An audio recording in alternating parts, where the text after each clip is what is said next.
Hi friends. ఆనందం, Joy, నిజమైన ఆనందం మన జీవితంలో దొరుకుతుందనుకుంటే పొరపాటే. అది భ్రమే. పక్కవాడికి ఆనందం కలుగుతుందంటే కొందరిలో అసూయ ఏర్పడుతుంది.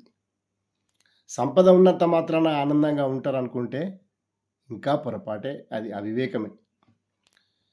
కొందరు ఏకాంతంగా మధురానుభూతులు పొందుతూ ఉంటారు, ఆనందిస్తూ ఉంటారు. మరికొందరు స్నేహితులతో సరదాగా ఉంటారు, ఆనందిస్తూ ఉంటారు.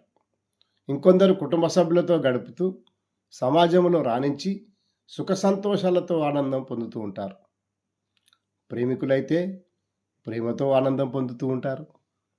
ప్రతి జీవి ఆనందాన్ని కోరుకుంటుంది. కానీ మనిషికి ఒత్తిళ్ళు, బాధలు, బంధాలు, భయము, విచారం సహజం.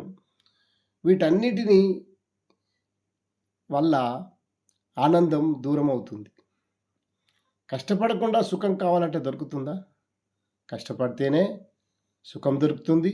ఆ సుఖంలోనే ఆనందం దొరుకుతుంది. Thank you.